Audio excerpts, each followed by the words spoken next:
Let's crack open a beer and share some thoughts.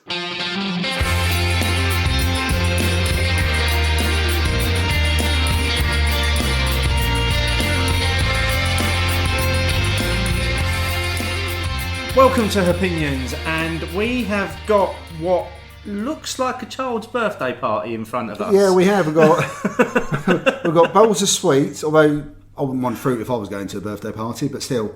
We've got bowls of sweets, bowl of fruit, we've got some waffles, and we've got what can best be described as a menagerie of beers, which is not your normal lineup. Not really, no. So, the basic premise of the show that we're going to do this week is we're looking at flavours. Yes. Aren't we? So, we had this brainwave. I was going to say a moment, okay, which we decided to stick with. Okay, well, we had a moment where I suggested, wouldn't it be fun to try flavoured beers alongside the foods that they're supposed to taste like? That's essentially what we're trying to do here tonight. And maybe the best way to describe this premise is to the first beer. Get into it, yeah. And then we can describe the beer. Okay, yeah, and that'll still give an idea. Cheers. So, cheers.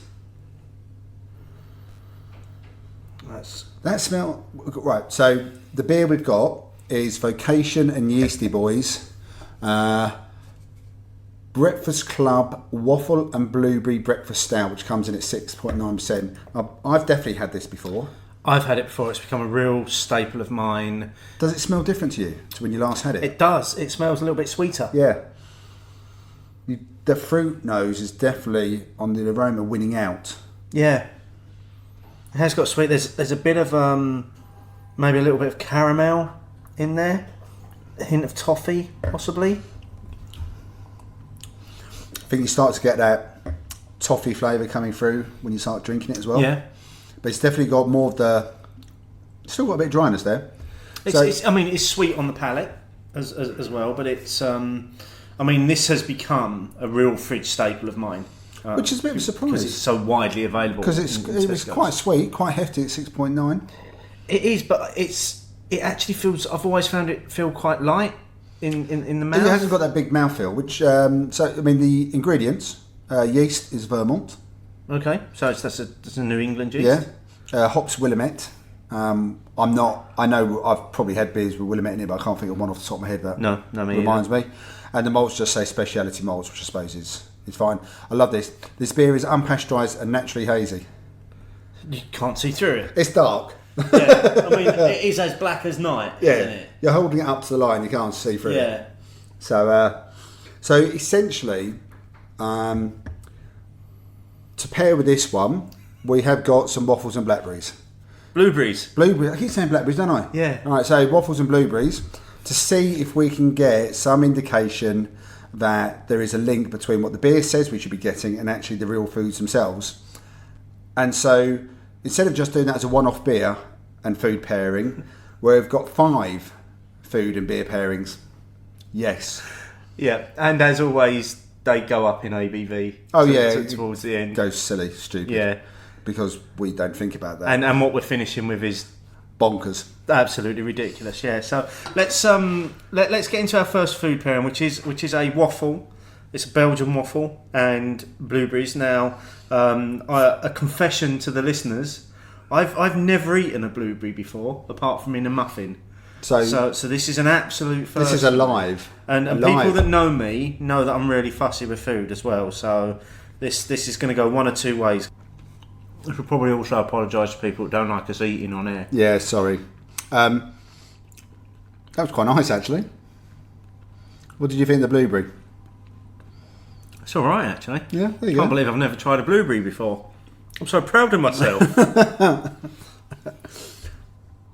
I'm going to have a little bit of a swig of the beer. I'm not getting massive actual blueberry and waffle from the beer. Not having had the blueberry and waffle 2 seconds beforehand.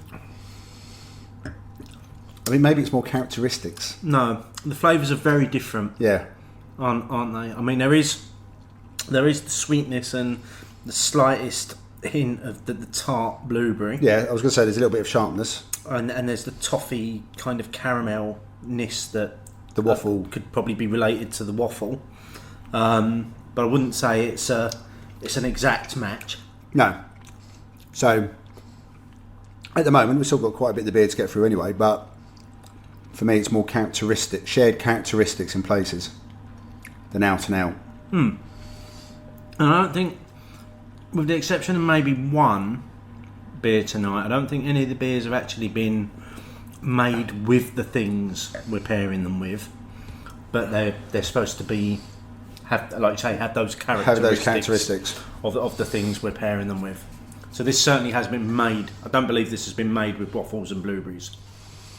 Inspired by one of our favourite breakfast blueberry waffles, this indulgent and full-bodied stout has a sweet malty body topped with rich fruit flavours. It's breakfast in a can. It does have blackberry, vanilla and cinnamon. Oh, and blueberry. So Okay. Interesting you kept saying blackberry, and there is actually blackberry in it. Yeah, I wonder if that was subconscious or not. But yeah, so they have got some elements of what you'd expect to be in there. I mean, we're having the waffles plain as well. We're having nothing else on them. It's not like drizzle of maple syrup or anything I think maybe a drizzle of maple syrup would have brought this closer to the characteristics of the beer. But I reckon it never said maple syrup, and we've tried to be quite strict. as close as we can. Yeah. The waffles are quite nice though. I'm enjoying the waffles actually. They are really quite nice. God, this could be a calorific evening. It's going to be massively so with some of the stuff that other fruit's going to be quite welcome. Yeah. Okay, so while we finish off this beer, what have you been up to, mate, since the last show? What beery adventures have you been on? Well, I suppose the first one to mention is at the weekend I reacquainted myself with my beloved Adnams cask Ghost Ship, which apparently, according to Untapped, I'd missed out for 3 months. Oh. Because I don't live near places which have cask Ghost Ship these days. But I was up in Milton Keynes and they had it in spoons when I went out to meet Mum and Dad for lunch. Oh, nice finding spoons Finding spoons, yeah. I was pleased with that one. But the old vouchers got a bash in then, didn't they? I used 1 or 2 and I did donate the rest to my dad. Okay. So let's see, that was Saturday, recording Monday, they're gone now. So yeah, but I did, it was a few days ago, it was mine and Michelle's birthday and we shared a few beers. And the highlight of one of those beers on our birthday was Firestone Walker Velvet Merkin 2017, an Imperial Oatmeal Stout. Although coming in at 8.5%. Oh, right, okay. So not as big as you might expect it to be. Yeah.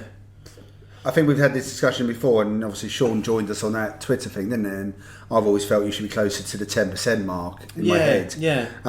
But it was absolutely delicious. So much so that I gave it a 4.5. You know, I thought you was going to say you just smashed out 5 there, mate. That generally only goes towards those beers I'm going to session. So I have given it 5. Is this still the new internal Untapped rule of yours? Yeah, it took me a long time. It's got to be sessionable to be a 5. For me. And it took a while to get to that, for me to get to that stage, as you know. Yeah, for you to start dishing out the 5s. Yeah, but you won't find many of them on there. So yeah, that was definitely a highlight. And this is where we may differ a little bit. I had the Northern Monk Honour West Coast Triple IPA, which comes in at 10.5%. Yeah, I've revisited that this weekend. I've had a couple of cans, and I personally really enjoyed it. But I don't think you've enjoyed it as much as me, have you? I haven't. It is perfectly West Coast until a point, and then this sweetness kicks in that just isn't needed, in my opinion. And I think it actually ruins the whole beer. This sweetness on the finish. It's upfront. It's piney. It's resinous. It's all bitter, and then. Like I said, there's just this little bit of sweetness kicks in, and it just unbalances the whole thing for me. I agree there was some sweetness at the end, but it didn't unbalance it for me because I always found that with some West Coast IPAs, you'd get an initial sweet hit. I just feel like they did it in reverse. I felt like the bitter piney was like straight away, and I found it a mild sweetness at the end, which is a bit of a surprise because you're more of a sweet tooth than me, and probably indulge more in the sweet side of foods. But yeah, I found it quite a mild sweetness in the end, but I still found it a very nice beer, and it's nice to start seeing these West Coast IPAs come out from some of the it seems to be a bit of a trend now, doesn't it? Yeah, a West Coast, and they're now being labelled as West Coast IPAs, yes. Whereas in the past they would have just been called an IPA. Yeah, because you would have assumed it was a West Coast. Yeah. I don't mind so much. You do need to differentiate these days. And then another one I want to give a shout out to is I think it's my first duration beer. They did a stout called Ebb and Flow, and that was a collab with someone, wasn't it? It may well have been. However, it doesn't appear to be on my spreadsheet, which I downloaded and tidied But for the up. listeners at home, Martin does have a spreadsheet in front of him. Yes, I do have a spreadsheet in front On of a me. piece of A3 paper, no less. Yeah, it's not A4. It's his downloaded untapped. Is this just for the last 2 weeks? Yeah, but I check in everything. Yeah. So I haven't filtered down to unique. There's a lot of lines on that. There is a lot of lines on there. However, I found it was just a really nice, straight down the line stout. Still had a bit of sweetness on it, but I don't think anything was added to it. So it was just a stout, 6.5%, really drinkable. I would definitely revisit that one again. As for places I've been, I don't think I've actually been to many beery places. I said it was our birthday recently, but both of us had come off the back of a cold or still in a cold, so we didn't really go out too much. And so beery adventures have been more confined to the beer cellar. Yeah. So what about yourself, Steve? Well, it's a bit of a reversal. Exactly. You have actually been out. I've actually been out twice. You've been on the road, haven't you? I've been out twice, unbelievably. So day after we recorded the last podcast, we had our 4th birthday bottle share, which you were taken poorly the day after, so you didn't make it. Yeah, I was feeling like crap. Man, it was a hell of a share. Oh fuck! We're gonna. Oh shh. Yeah. Oh no! I'm sorry. I've got to. I've seen so many pictures, and now I'm going to hear it. I've got to. No, so go for it. We were joined by a guest that, ironically, you arranged the guest as well. Well, I definitely had a hand in him coming along to come to the bottle share. So we had Josh join us, formerly of Goose Island. Goose Island brand ambassador. Yeah, who you would have heard on a way early episode back in 2016. Opinions. So Josh came along and joined us, but he didn't come alone. He brought 6 very special little friends with him as well, which was essentially the entire Bourbon County brand stout range from 2018. So like coffee. So all the variants. So he didn't bring the original version. But what we did get, there was an orange version. There was a bramble and rye version. There was a vanilla version. There was a wheat wine version. There was a barley wine coffee version. And then there was the proprietor's version as well, which is basically an even more limited edition that the brewers get to select each year what adjuncts they put in it. So last year it was like banana and nuts or something, so I'm so glad we missed that one, I'm going to be honest. But this year it was essentially Bourbon County Stout with cacao nibs, chocolate, cacao nibs and more cacao nibs. Bloody hell. So it was like triple chocolate Bourbon County Stout. Was it bitter as well? A little bit. It was like, when you get those really good chocolate truffles that have got like a dust of chocolate on them. And that's like almost like cocoa powder. Yeah, it was like drinking a liquid version of those.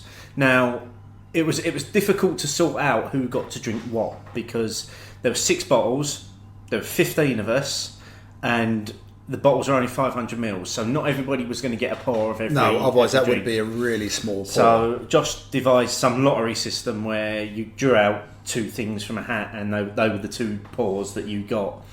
Somehow I got to try them all.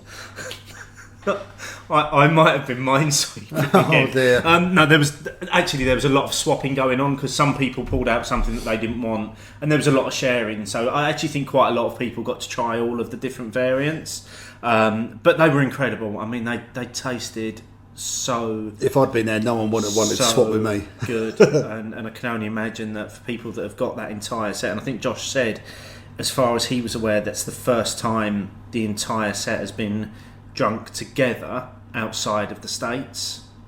So, And that took place in Chelmsford, in Essex, in the 4th birthday bottle share and I was too ill to go. And you missed it. Yeah. So to be fair, as well as not wanting to infect other people, they probably would have been a bit lost on me. Because you know when you have a wouldn't cold, have tasted them, the aroma and the palate, two of the things that go straight away, isn't it? It's Yeah, like, I wouldn't. I'm sure a couple of them with those big bold flavours would have come through, but I wouldn't have got the same from them. No, I don't think so. So I do just want to say a massive thank you to Josh for coming along and for bringing the beers with us. But he did stay for the entire evening as well. And our birthday bottle shares are usually a bit of a messy affair, especially when there were 15 of us there, because essentially what you do is normally at our bottle shares we work out the order of the drinks. Yep. So they're kind of done in a sensible way. At the birthday event, we put names in a glass. When you pull your name out, you go to the bar and you buy something from the fridges. Which is our way of saying thanks. Yeah, to so the we don't alehouse. actually bring bottles on the birthday share. Yeah. We buy from the alehouse as a thank you to them for hosting us all year. So consequently, you're jumping around ABVs, styles all over the place, and it does. Was there any horrid choices? Because that has happened. No, there weren't. There were solid choices this year, and I think part of the reasoning for the solid choices is because the alehouse's bottled and canned selection has just gone up in quality. It's fantastic. So much in the last Yep. year. I mean, the choices that we had available to us. Hats off to Terry for that. Yeah, it keeps increasing as well, which can only be a good thing. Oh yeah, and you know he knows that we're going to dip in every now and again anyway. Yeah. But yeah, it did look like it was a good evening. I mean, it sounded like there was a few sore heads the next morning. Yeah, very much so. I mean, it's because we wanted to in that kind of spirit of generosity, we were buying like 3 or 4 of each from the bar as well. Yeah. So again, rather than getting the normal, we normally probably get between 50 and 100 ml pours at bottle share. A few of the drinks we were closing in on thirds, almost halves. In terms of the size of the pours that we were getting, so it was a great night. No, that does sound good fun. Yeah. Does sound good. So, what was your second outing? This is going to upset you as well. Probably. I don't know why I bothered asking.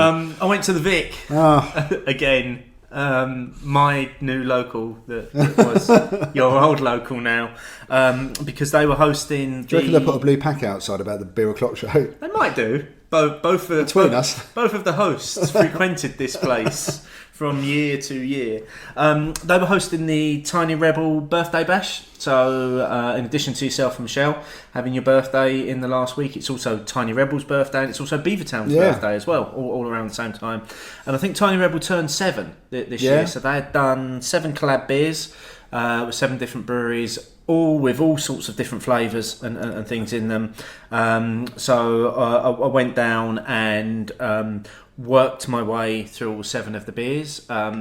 Initially, the Vic had said they were going to do the beers over the weekend, and then the forecast was for quite a nice weekend, so they put all 7 of the beers on outside because they've got an outside bar, which was where they were pouring them.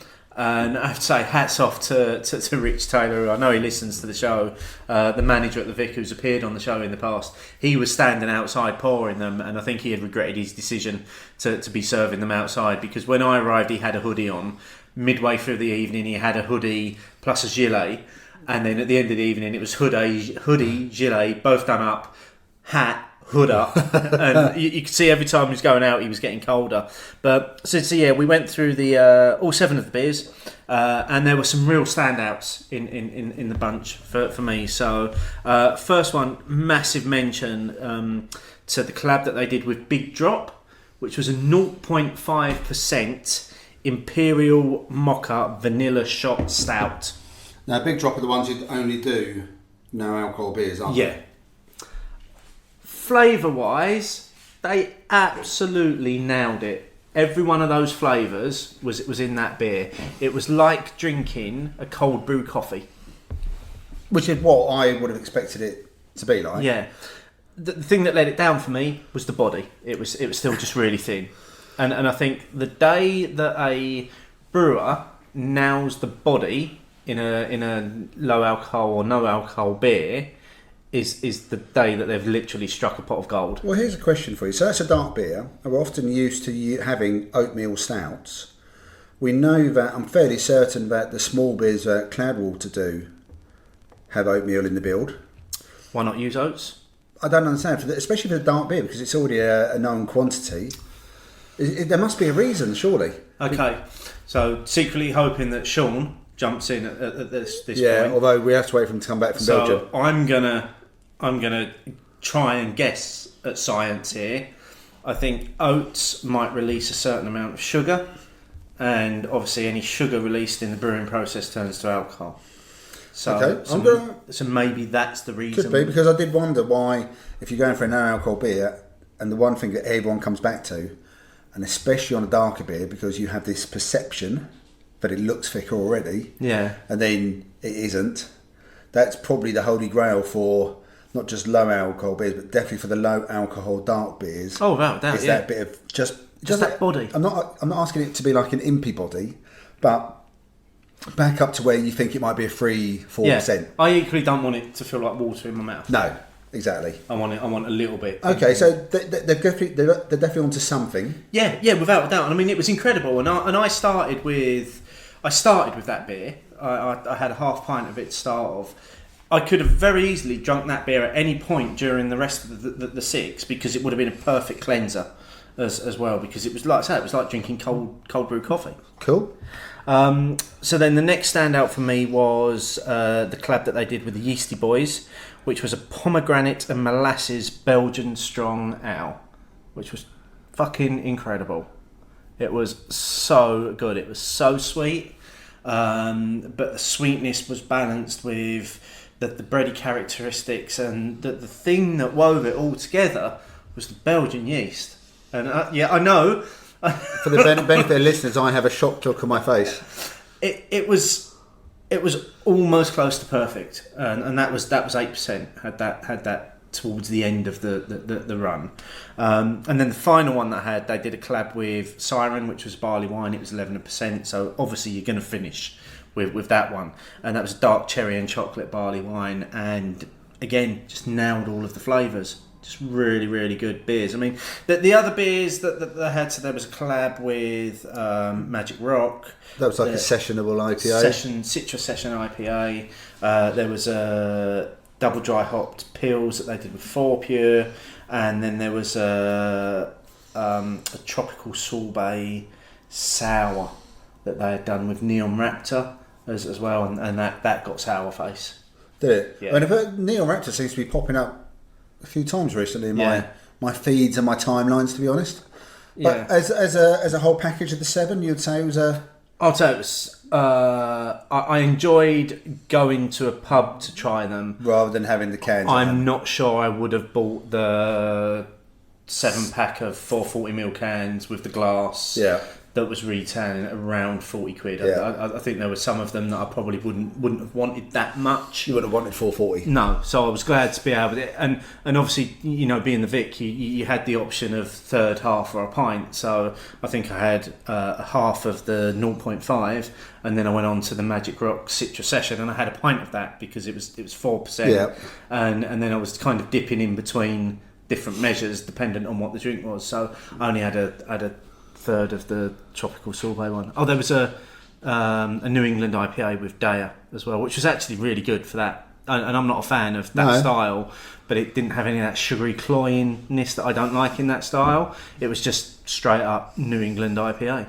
Cool. It sounds like you had a couple of good trips out there. I very much enjoyed them. Yeah, very much so. Oh, brilliant. So it makes a bit of a change for me to be the one that goes out doing all the out and drinks. Yeah, out. I think that'll be slightly different though when we get round to the next show. So you've finished. Yeah, I'm finished.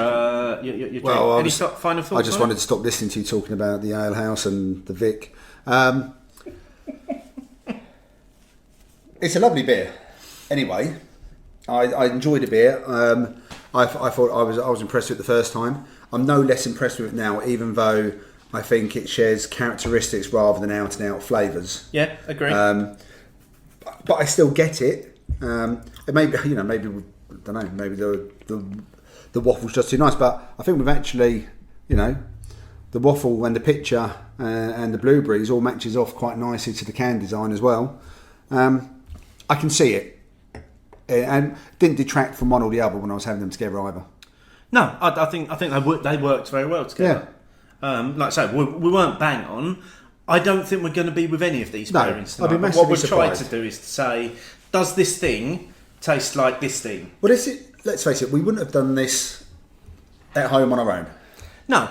So it's quite a nice opportunity to do it. Yeah. Share our thoughts as we go along, have a bit of fun with it, and that's what the whole point of the podcast is, have a bit of fun. Exactly. And we did say when we lined the beers up at the beginning, we said there's no way you'd ever choose that as an evening on There's the no beer. way, because I'd be thinking, that's a bit sweet. Yeah, don't want any more sweetness right now. And on that note, shall I suggest let you know what the next beer is? Yeah, you get into the next beer, mate. So, we have a bottle of the Thornbridge and Fourpure collaboration, Freesia, Strawberry Milkshake IPA.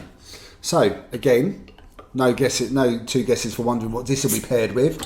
It won't be a strawberry milkshake. I was going to say, it's not going to be a strawberry milkshake. We haven't popped down to McDonald's, gone to the drive-thru. Put it that way. Because I think we felt like a strawberry milkshake might be a step too far in terms of sweetness and what it might do to our stomachs when all of this start mixing together. Exactly. Now, obviously, everyone knows we're both fans of Thornbridge anyway. I'm a fan of Fourpure. I think I've had this one before. I've had this one a few times. Again, it's available in Tesco's. It's been in Tesco's for a while now. I mean, you can smell it when you pour it, can't you? Yeah. I'm going to say, though, I'm not getting huge amounts of strawberry on that. Do you know what I get more? It's just that milkshake nose. So if I didn't know we'd poured that, I'd be thinking it's a milkshake beer, but I'm not sure I could pinpoint the flavour straight away. It's got lactose in it, which I think As you expected probably from get milkshake. that on the nose. A little bit of vanilla in there as well. I suppose we could have done vanilla ice cream then with the strawberries. We could have done, yeah, because we are pairing this with strawberries, and there is a strawberry sweetness. There is on the finish to that. So shall we try a little bit of strawberry with it? Now the only problem. Go on. I've just killed the flavour of the beer by having the strawberry. I was going to say exactly the same thing. You go back to the beer, and it tastes less strawberry after the strawberry. Yeah. With so those strawberries are so juicy, and I think they're probably just about right as well. Yeah. That the flavour of the beer now, I haven't enhanced it. It's gone. It's gone. Yeah. Actually, do you know what this reminds me of? Thinking about it now that I've tasted the strawberry, as in the fresh strawberry, real life strawberry rather than the strawberry, it reminds me more of strawberry and cream sweets. Oh Freesia. yeah. That's what it reminds me of more than a strawberry milkshake or the flavour of strawberries. That's what we should have done with these. Was those strawberry milkshake milk bottle jelly sweet things? Well, you would have done when they hard boiled originally. Originally, oh yeah, you can get strawberry and cream. We'd end up having to crunch on here. That's true. I think people are going to be. No one's going to love that. Disliking the chomping that's going on in the background anyway. Right, so we've done beer adventure, Steve. Yes, we have. What's next? Yeah, let's go have a little bit of news, shall we? So, a few things this week. So the first one is, unless you've had your head buried in the sand, you can't have missed what came out of nowhere. This new Twitter account. You missed it? I've seen bits about it, but it hasn't grabbed my attention. Has it not? No, mainly because everyone's talking about it, so I've probably switched off. Okay, so this is Art by Volume, at Art by Volume, and essentially what the people behind this account have done is they've reimagined beers as record covers. So a whole range of beers, and kind of they've interpreted the name of the beer or the name of the brewery within that album cover, and it's taken off like nobody's business, to the point where they've been selling the prints, and it's been, because I've been watching them as they've gone through it.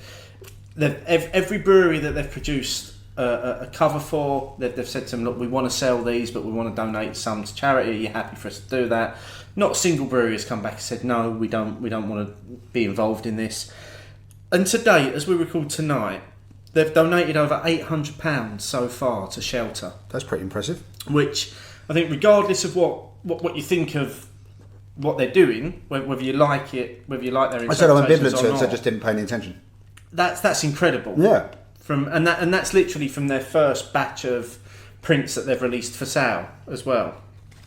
So good on them for that. And if you haven't, we'll put a link to Art by Volume in the show notes, and just click through and have a look at some of the pieces of artwork that they're producing. Well, I can click on it myself. Yeah, and have a look. Yeah. Next up, Verdant have opened the seafood bar, which was part of the crowdfunding campaign that they ran in 2018. Something they wanted to do using some of the money raised, and it's in Falmouth and it's now open. Bar is a relaxed restaurant and bar almost on the waterfront in the town centre, serving delicious small seafood plates. Some of the dishes include pan-fried gurnard with mussels and crab sauce, marinated brill with melon and pickled carrot, as well as a classic fish finger butty. They've got 8 taps and a few choice sharing bottles from the world's best mixed fermentation breweries. Also a wonderful place to simply have a few drinks with friends. And that's now open every day from 12 until late, no booking necessary, and can be found at Key Street, Falmouth, TR11 3HH. The picture of the food did look nice. If you like fish. Oh, okay. I'm not a fan of fish, so okay. I've got to say, I'm sure loads of people are, but none of that appeals. Fish finger butty, yes, I'd be all over that. But the rest of it, I've no interest. So in while it. the rest of us got knife and forks out, you're chomping. I'm chomping away. That best come with big, thick doorstep bread as well. That's the only way that should be served. I'd agree. Carlsberg have bolstered their commitment to craft beer by adding new brews to their portfolio. So and this includes the brews from their recently acquired London Fields brewery, and that's in a bid to commit to strengthen their commitment to the craft beer segment. So they've seen sales rising by 15%, with distribution up by 20% from 2017. New additions this year include variants from Bread Brewery Toast, as well as from London Fields Brewery, and also the recently launched Carlsberg Danish Pilsner, which is supposedly has a fuller body and perfect balance of bitterness and sweetness, made possible through modifications to our brewing process and the addition of bittering hops. So is this a new beer? It is a new beer, yeah. Is it going to replace Carlsberg Lager? Because I don't think so. I noticed it on the Tap and Spoons at the weekend. Oh, really? And I thought maybe I'd misread it first. Instead of Carlsberg? Yeah, the only Carlsberg they had was the Carlsberg Pilsner. Maybe. I mean, I fell foul to it yesterday. We went into a bar in Colchester and they had a craft Pilsner on called Elsium. And it was, when I checked on Untapped, it was by Elsium Group. Now I know that's a rebadged lager. I've no idea what it was. Looking at the taps that were in this place, they also had Green King Yardbird. So I'm guessing, what's the Green King one? Is it Noble? Yeah. It might have been a rebadged version of Noble. Could have been, because Noble never really took off, did it? No. So this whole craft Pilsner thing has become a bit of a label. Yeah, but that said, it was quite... I had to look at the tap a second time for the Carlsberg one. So I thought, when did that happen? I thought it was Carlsberg Lager always. And I think there's quite a significant difference, isn't there? Because Carlsberg Lager is about 3.8%, isn't it? And what's the Pilsner?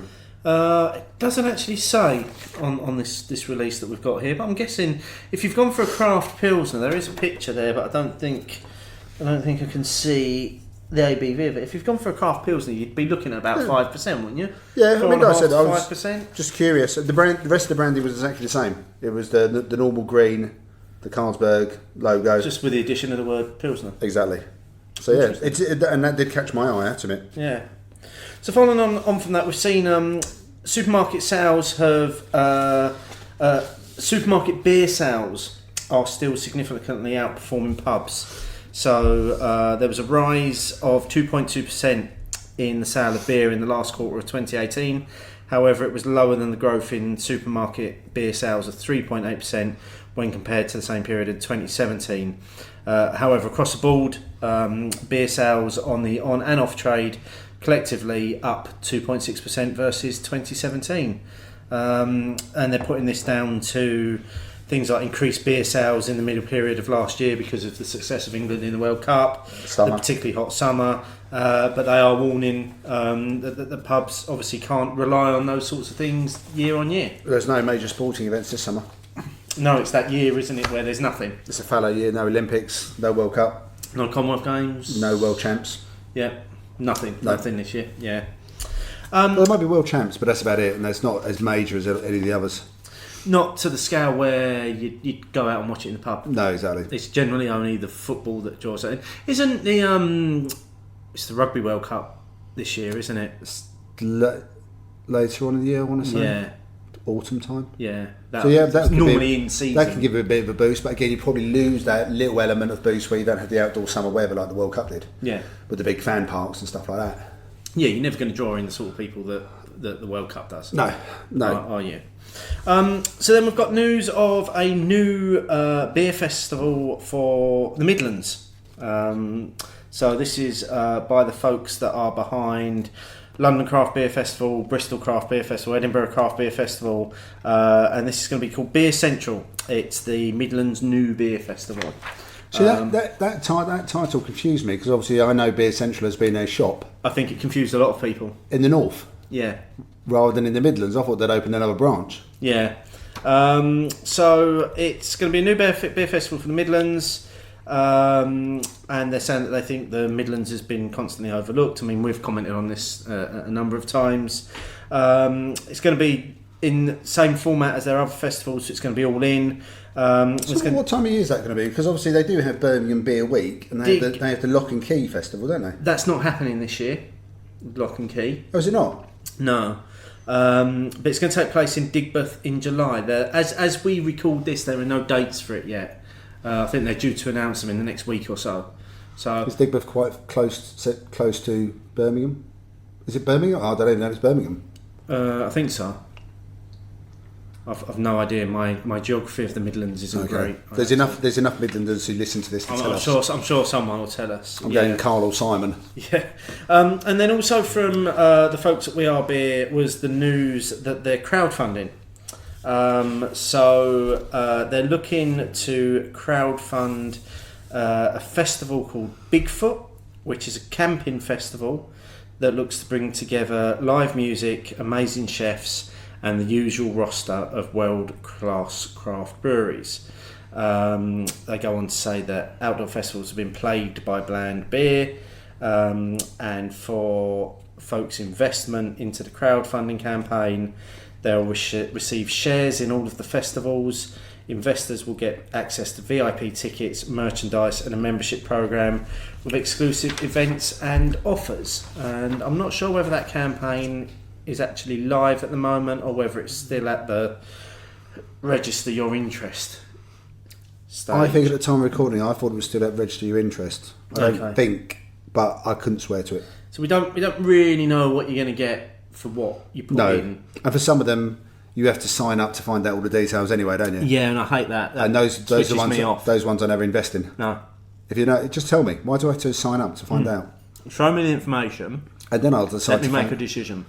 But if I have to sign up just to find it out, then the answer is no. What's it? Was it? I'm out. That's it, isn't it? It is. So this prompted us to do a poll, Steve. Opinions, opinions, opinions, opinions. We asked. So this poll was a couple of weeks ago. With the news that the folks at We Are Beer are looking to raise $300,000 for their next venture, we're asking: would you consider crowdfunding a beer, food, and music festival? Usual choice is yes or no. We had 432 votes. Thank you everyone for voting. Yes, 28%, and a resounding no, 72%. That's a lot of no's. It is a lot of no's. I mean, a lot of our polls of recent times have been a lot more even than this, a lot more evenly placed. Yeah. This was definitely no. It was never close during the whole thing, really. Apart from once the first 5 or 6 votes were out of the way. Yeah. So again, thank you to everyone who did comment as well. Apologies for anyone's comments who we haven't picked up and we don't read out. But we did have a few of them. Should we go through those first before we share our thoughts? Or do you want? Let's go through the few comments that, because for this one we only picked out a few comments. Yes, a lot of them were fairly similar as well. Yeah. So from Point to Brew at Point to Brew. would entirely depend on what they did with the money. I'm very wary over the number of crowdfunding campaigns going on at the moment and what the outcome of them will actually be. I think it's a really valid point. There is a lot of crowdfunding going on in the beer world. A hell of a lot. Yeah. So from Chicken Dipper, that's Solander Graham. I voted yes, but it's a qualified yes. I'd expect stuff in return to make it worth my while. For example, long-term discounts on tickets, food tokens, queue jumping, in brackets, the festival in question always has a long queue and opens late or has a slow entry process. Interested, but not swayed yet. If I invested, I'd expect queue jumping. I would. Queue jumping would almost be my number one. I'd want to be investing at a queue jumping VIP level where I'm getting extras for going to this festival. Interesting point in there for me is the festival in question always has a long queue. So this suggests that this festival already exists and We Are Beer are essentially looking to take over the festival. Or upscale it, perhaps. Or perhaps they've been to one of the other ones done by We Are Beer. Maybe it's just the way the comment's been worded. Yeah. But the queue jumping for me has been, if I crowdfunded a theme park, I'd be expecting not to queue for the rides. You'd want to queue jump, wouldn't you? I knew you were going to do that at some point. How did I just you know? knew you were going to do this. Steve has decided to. He's got a Del Boy cocktail going on there, so he's put a slice of strawberry into the beer. I'm just hoping that the two are going to complement each other a bit more, because at the moment I think they're at odds against each other. The strawberry's killing the beer. The strawberry is killing all the flavours in the beer, unless you then go back and drink the beer, and then you get the beer flavour. You need to drink the beer a couple of times to go back to loving the beer. So I've now created a cocktail of beer with strawberry in it. Just needs a dollop of ice cream. You've definitely done something. From John at Beer in the Suburb, I'd consider it, but depends on location and what I get for my investment. I'd expect it to be an easy travel distance, have my sorted music, and I'd want a ticket out of it. I trust them to cover the beer and food. Now, see, that's different to investing in a brewery. It's very different to investing in a brewery, yeah. Plenty of people invested in Northern Monk, Left-Handed Giant, Verdant, who may or may not get down to these places and may not get down there at a certain point. We've invested in Beer Nouveau, and we probably won't get there for the tapping of the heritage beers. But if you're going to invest in a festival, you want to go to the festival. So the timing of the festival and where it is would be two key things as well, wouldn't it? You'd be gutted if you invested and then couldn't go. Yeah, wouldn't you? So maybe that's why they've offered sort of equity, so to speak, with shares, because not everyone may be able to get to it. Once it's all released, you think, school holidays, I can't do it now. Yeah, possibly. You want to throw in a few there? So Christian Sinclair at C_sync_. If you're crowdfunding a festival, then you're probably not ready to be putting on a festival. I found it very succinct, very cutting. However, I'm not sure. I don't agree with it. I can't disagree with it. No, I think it was one of the thoughts that I had about it was that there are a lot of very, very successful music festivals up and down the country, from the big ones to slightly smaller ones to more regional ones, and I've never come across a situation where any of those have said, we need you to help us fund it. Yeah, which I think sort of leans into a couple of the other comments coming up anyway. Yeah, so I mean the one from Yeastie Boys at Yeastie Boys, I'm guessing that's Stu that got involved there. It's essentially advanced purchase of tickets, isn't it? In some sense, every festival is crowdfunded, which is true. Yeah, you pay up front. You pay your money, which basically allows the company to put on the festival, because you're giving them the money. They have a certain amount of equity, what they've bought in from their sponsors, which I suppose keeps the bank happy. Yes. In terms of, will you sell enough tickets to cover it? But I think that's really quite an interesting point, that one. Yeah, I thought Christian and the Yeastie Boys' comments dovetailed quite nicely with each other, actually. Yeah. And then finally, Pete at Hops and Hoops. No, something, I can't put my finger on what, makes me feel sceptical towards giving festival organisers or promoters my money. Think I'd trust the brewery more. Well, to be fair to We Are Beer launching that crowdfunding at the same time that documentary came out about that big swanky party. Oh my God, have you watched that? No, I haven't been able to bring myself to watch it because it feels like cringe TV. I watched it at the weekend, and it's not cringe TV, but it's cringe what happens, because it's clear this guy has no idea. And this is the Fire documentary on Netflix. And that's Fire FYR. You had quite a few of the top social media stars, influencers. Yes. Yeah. So again, and then that may have prompted the recent Panorama program as well about the whole social media influencers. And I can understand why. Obviously that was a massively different scale and a massively different cock up. And I'm not suggesting at any stage that's what We Are Beer are suggesting they're going to do, because We Are Beer are the guys. Are they the guys behind LCBF? Yeah. So they're behind the LCBF. They presume they're behind Bristol Craft Beer Festival. It's that same. So they've already got a model. But they know how to run a festival. So let's make sure that's quite clear.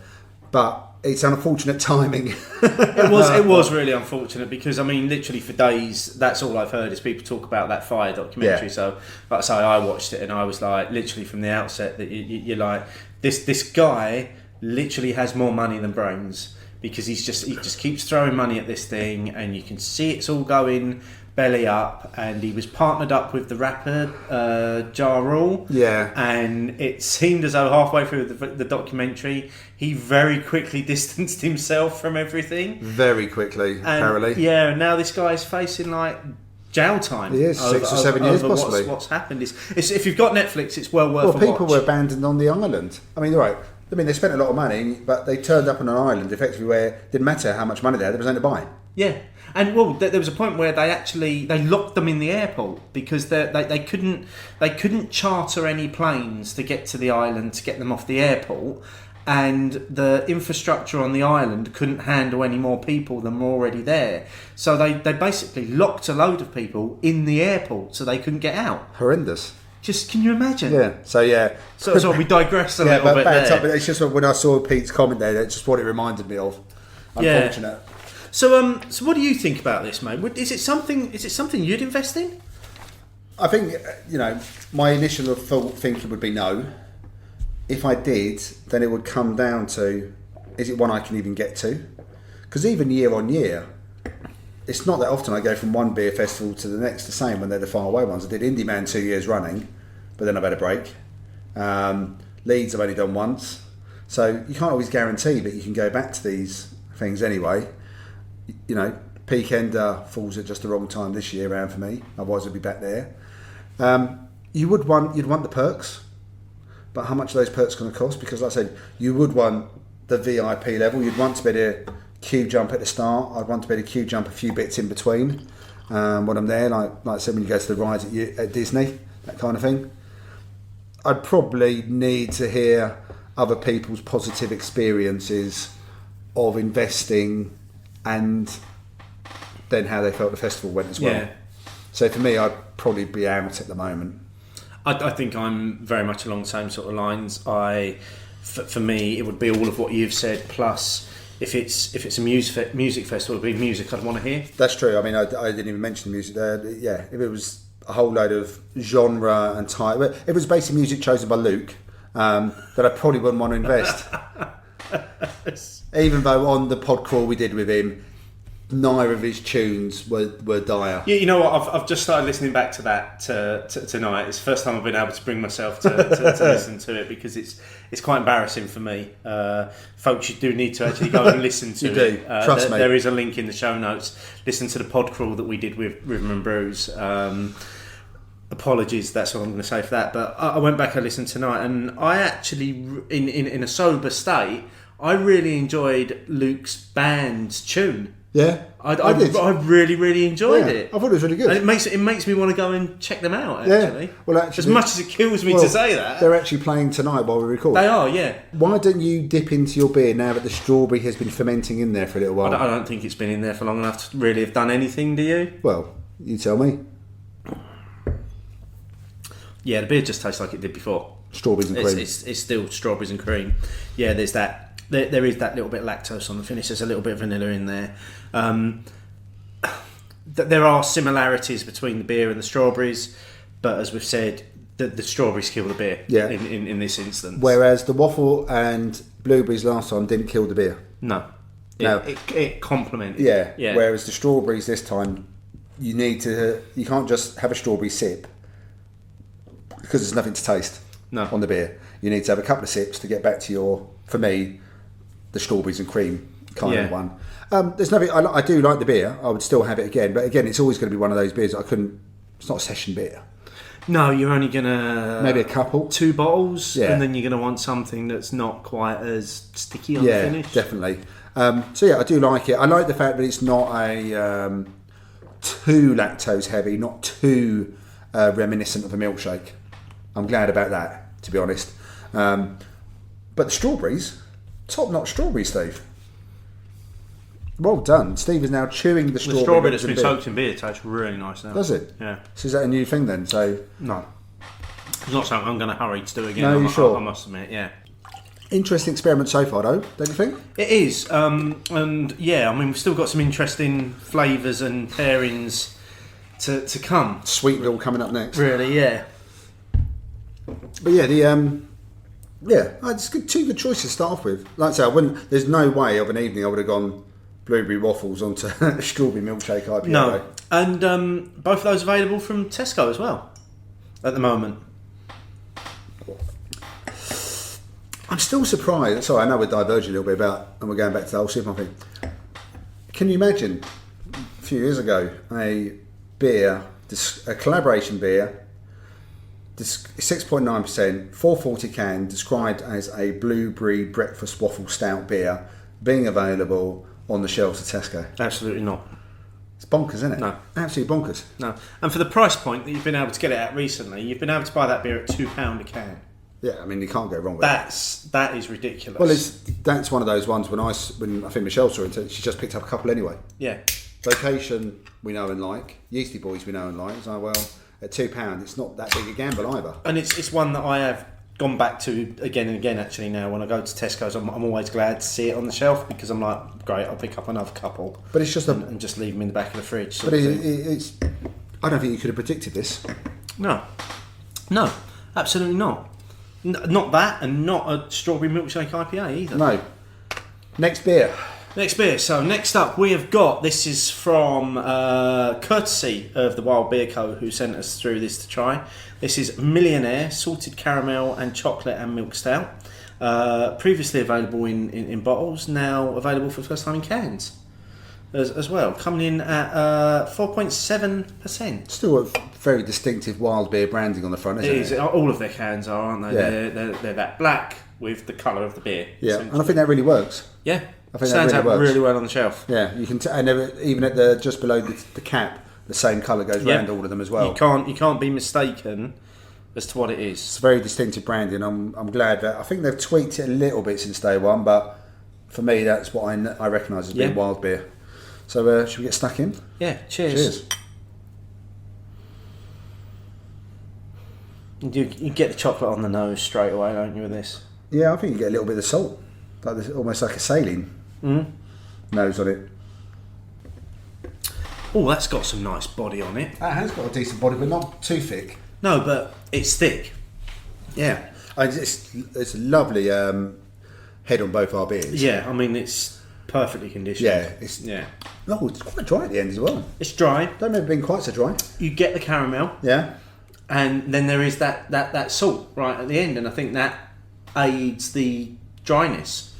So, you have picked up. I think you picked up most of the goodies we're having. Some salted caramel big chocolate buttons, and they are huge, bigger than a £2 coin, aren't they? Yeah, and they are milk chocolate as well. So I specifically went for milk chocolate because of the milk stout element. Again, with the buttons, you don't get the salt until right at the end. But I was decided to have a little bit of taste of beer while I was still chewing it, and it could be a bit like the strawberry. The sweet is going to win at the moment. Maybe a little bit too sweet, isn't it? But whereas in the beer, you've got the bitterness. I wouldn't want a beer that tasted like the sweets, though, anyway. You couldn't drink it. You could have a sip and put it down again. Yeah. But I don't think you could drink it. But yeah, the beer is drier. So while we finish off this particular pairing, let's get into the main question on this week's show. Opinions, opinions, opinions, opinions. We tried to tie this one in with what we were actually doing tonight. Yeah, in some shape or form. Yeah, and the question was, do the adjuncts added to some beers really make the beer taste like the thing that has been added? 310 votes, 65% of people said yes, 35% of people said no. Some of the comments that we had were quite interesting, and I'm sure, as always, will stimulate some discussion in us. Definitely. As well. So, first up, Paul at UNRCD, current number one fan. Yep. Current being a key word. Lost a few points for turning up late onto Periscope. In the majority, yes, they do. My taste buds aren't the greatest, but I do think they come across, especially with the better breweries. When it doesn't always work out for me is when there are loads of adjuncts in a beer. So that's quite an interesting point, because I think it's essentially we've gone for beers that have mostly got one or two. Yeah, we haven't like 5 or 6 different things in there. It seems to be a pairing. Yeah. So strawberry milkshake, the blueberries and waffles, Salted caramel, chocolate. Yeah. So it seems to be a couple of key adjuncts part of the programme. Yeah. Miles Lambert at Miles Lambert says, let's be honest, there can sometimes be overkill in the adjuncts list, so very much echoing what Paul was saying. All too often you come across a beer that is trying too hard, shoehorning way too many obtuse flavours into a beer, trying to impress us with the diversity of their brewing ability, and yet it's all a mess. But that's quite a good point from Miles as well, about maybe sometimes too many bits in there. Have you got the base beer right, first of all, anyway? Yeah. Will that beer stand up before you start throwing in everything? Yeah. James at James Moosh, any adjunct is too many. Make beer from malt, hops, yeast and water. If I want a cake, I'll eat a cake. Well, I reckon our listener and creative director and friend Clayton would definitely listen to that one and agree with it.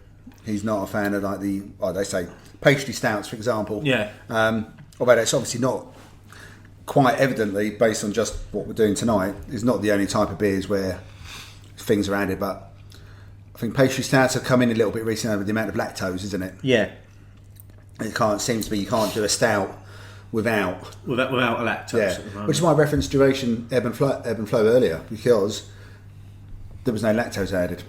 So if there was any sweet notes, and there was a little bit of a sweet note, that was purely coming from what they've done with the base ingredients. Well, I am. Excuse me, talking my mate. I'm really sorry. You're eating another salted caramel giant button. Yeah. It wasn't quite so smooth as you, where you snuck one in while I was talking. Over the weekend, I revisited Guinness for an extra stout. Oh yeah. I came across an unbelievable deal in Tesco's where basically 3 bottles had been reduced because they were out of their packaging, and it was like $4.90 odd for 3 bottles of for an extra stout, and I couldn't pass it by. And I tried one, and it's been a while since I've had one, and it's really sweet. It's really sweet. It's really thick. Pretty sure they don't use lactose in that. I'm pretty sure I don't. But they've still managed to achieve that same sort of consistency that other breweries are striving for with the use of lactose. Yeah, it just seems to. I think there's a lot of it, and referencing the earlier beer with the milkshake, any of the milkshake style beers obviously have a lactose influence as well. Yeah. Catsuel at Katrina's, she said, I found a lot of flavoured kettle sours recently only taste of the yoghurt note you get from the lactobacillus, and chucking all manner of fruits and spices at them is pretty futile. A lot of coconut beers miss the boat too. I'm sure we're never going to agree with that, because we don't like put coconut in, you've missed the boat. Yeah, we're not going to drink them. Some of us are allergic to lactose, and it's not always clearly labelled on the tap labels. I only have to worry about it being in stouts now, but all beers have to be checked. Valid point. A very valid point, yeah.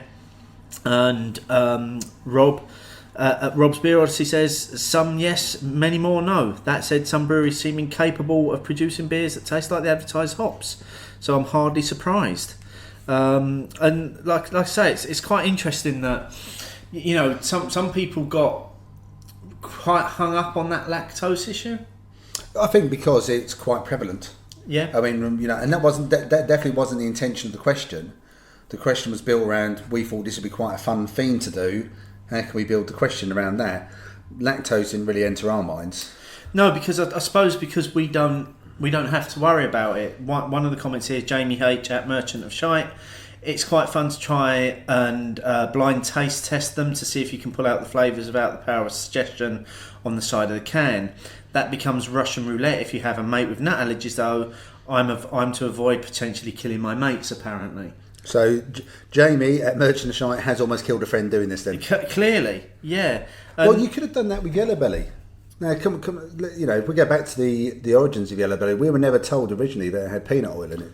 No, it was, and that came out through one of the responses, was that it was peanut extract, or peanut extract flavouring. Yeah. Which apparently the person, and I'm not going to read that particular one out because it's kind of pointing a bit of an accusing finger. Yeah. Apparently they said that the head brewer at Buxton at the time, that's why he was never too keen on that beer, because it was brewed using adjunct rather than actually getting the flavour. But it was also an adjunct that was never advertised. No. Because the first few years, everyone, me included, talking about how wonderful this beer, how have they made this beer taste like a Snickers bar without adding anything that's part of a Snickers bar. Yeah. But it turned out they did.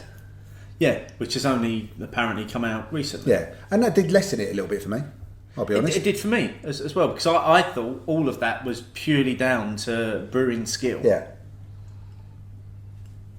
And there may have been a certain naivety on my part for thinking that, but if no one comes out and says otherwise, why would I think something? You wouldn't, would you? You'd go with, well, this is incredible brewing. Yeah. Because they've managed to get peanut and biscuit and all the rest of it, and that's what it tastes like. Yeah. Well, they got the peanut because they added it. Because they added that flavour to it. They specifically added that flavour to it. I mean, there's another comment here from which actually ties in with the beer we're having now.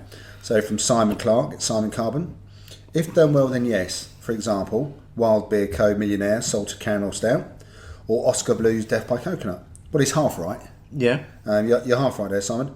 I think adjuncts works best in dark beers. I'm seeing a lot of hate for lactose in beers lately, though, and veganism aside, can't work out why. I don't hate lactose. I could probably quite happily live with a little bit less of it at the moment. It is in absolutely everything. Yeah. Well, not everything, but it seems to be in a lot of beer. It feels like it's been now. overly used. Joking aside, Death by Coconut isn't one of my beers, but I know that Michelle loved it when she had it. And when she opened it, you could definitely get essence of coconut coming out. What's your thinking about what you said works best in dark beers? What, in terms of adjuncts working best in dark beers? Yes.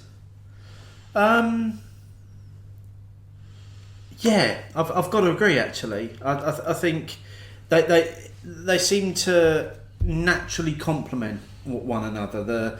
The flavours that you tend to get work well in a dark beer. I mean, if you look at the two dark beers that we've had tonight so far, I wouldn't see a salted caramel IPA working particularly well. I'm not sure I'll be picking it up off the shelf. No, and equally I wouldn't be picking up a waffle and blueberry pale ale. No. Either. No, so I think you've probably, in my head, I think you've probably got more flexibility with your adjuncts in a dark beer. Yeah. Than you have in a pale beer. Or a lighter coloured beer. But then I suppose we've chose two very specific examples there. If we choose some other examples, like the beer we're going to do next is a peach and mango. But I think that's the adjuncts which seem to work better in the lighter colour beers tend to be much more than just a fruit. Yeah, so more fruits yeah. and things like that. I'm going to say I've never been that blown away with the fruity versions of Halcyon that Thornbridge have produced. I didn't enjoy the mango one. I didn't try the pineapple one last year because I'm not a fan of pineapple. I think problem or otherwise, depending on your point of view, but part of the problem for me is that I think Halcyon's just a superb beer. There was no going. Whatever you did with it was going to go down. Don't mess with it. Make another beer. However, as you know, I am a fan of the high wire grapefruit. Yeah, see, no, I'm not. I don't like that. Yeah, but it's your fault. But I am. It's not. Oh, yes, it is. Thank you. So back in the summer 2015, you rocked up after a little trip to Leeds with it in a growler for us to have at the first ever Clayfest. It wasn't a trip to Leeds. It was. I got invited to the opening of the Magic Rock Tap Room, and I bought it back from the opening of Magic Rock's Tap Room. Oh, so you hadn't been to Leeds as well then? You went I literally just went up for that opening. Oh, okay. But yeah, you brought it back in a growler, didn't you? Yeah, we had it on a very nice hot summer's day. Right, so at the very first Clayfest when it was very exclusive. It was very exclusive. Only 4 of us there. So that was VIP tickets then. Oh, absolutely. Queue jumping was easy. Oh, see, we should have crowdfunded it without a doubt. We missed a chance there, haven't we? So let's have a look at some of these other comments. So Spaghetti Paul Icy at Can I Get a P? There's evoking the character and dumping the whole bloody thing in, and that's before accounting for brewing abilities. Titanic Plum Porter smells like cough sweets, but pastry stouts do it too well. Suspiciously so in some cases, and that may very well lend itself to that conversation we were just having about Yellow Belly. Yeah, and maybe that's what planted the seed in my head about the Yellow Belly thing, because they're suspiciously so. Titanic Plum Porter is a weird one because I've had it once or twice where I think it's actually really nice. It's got some really nice sharp tannin going on with plum. And there's been times when it feels so artificial, it's awful. Yeah, it's not one I reach out to often, and it's not one I see too often. But at beer festival, it tends to be at Canberra Beer Festival, it tends to be a bit of a loved one, doesn't it? It does, and there's a couple of variants of it as well, isn't there? Yeah. There's a special reserve, and then there's a special reserve port infused version. Actually, it ties in with the next comment here from our statistician. I can't even say it properly. Yeah, we'll give him the official title. So from Sean O'Reilly at Uncrulier, I hope by the time you hear this, you've enjoyed your trip to Belgium. Some work better than others. I've never had the benefit of Titanic Plum Porter on cask, but Eldgood's version is fantastic. Often, though, I'm more impressed with what can be achieved with malt and hops alone. And a few people saying that, weren't they? Just saying, you just brew a beer. Maybe that will become a bit of a trend, and maybe we'll just go. Maybe with the whole, if brewers start picking up on this whole lactose thing not quite being what people want anymore, we'll start going back to the dialed back in again. Pair it back to just using. I'm not saying don't innovate, but your 4 main ingredients and seeing how you produce a good beer off the back of those. Yeah, and the next 2 comments are a little bit, maybe could be perceived as a little bit harsh, and I do want to read these 2 back to back as well, because I do think they balance themselves out slightly. So Adam Mack at Adam Mack 3, they work really well with imperial stouts, but with some other styles I often wonder whether throwing a load of shit in at the end is a method of saving a batch of bad beer. And Ian Sutton at Ian Sutton 12, yes, it's a great measure of showing everyone the difference between a good talented brewer who gets the balance exactly right against one who doesn't, and usually doesn't realise it or doesn't care enough to acknowledge it. I'm not saying that they're wrong. I imagine that maybe both of them have had that experience themselves, and I have definitely heard of that experience as well. I can't pinpoint a time when necessarily I've had that happen to me, where I think no, me either. Where I think you've chucked a load of stuff at it because actually you're just trying to hide something. It was shit. Yeah. You could argue that I think there's been a few beers I've had which have probably come out when they've been a bit too raw and a bit too young, and I'm supposed to do the aging and the settling kind of thing. Yeah. But I don't think I've had that experience. But can I discount it? Probably not. There's too many new beers being made for everyone to nail it every time, and if you think either a bit of lactose or a bit of fruit or something else which has got such a powerful flavour and aroma can mask. Yeah. So, yeah, shame if it does happen though. Yeah, it is a shame because all that's happening is you're deceiving the customer at the end, aren't you? Yeah. Bruce Ritchie at Ritchie2706, balancing it all out is key, I think. Too many flavours confuse the overall profile of a beer. Standout adjunct beers personally are Tempest Brew Co. Marmalade on Rye and Northern Monk Neapolitan. Evil Twin Brewing nail it with most stouts. I haven't had enough Tempest. Northern Monk Neapolitan. It's just an outstanding beer. That would have been an interesting one to do, a slice of Neapolitan ice cream. Yeah, I kind of really wish we'd done that now, but it's out of season for it, isn't it? Would have been good to have done that as a float, actually. Neapolitan ice cream float. So yeah, and Now you want to do it, don't you? Just- So yeah, that's what I'm thinking I agree. You too much, and you can confuse. And also, I'm only human. I can only I think I can only pick out a certain amount of things anyway before it starts getting a bit muddled. So yeah, I think that's a valid point. Actually, the next one follows on pretty nicely.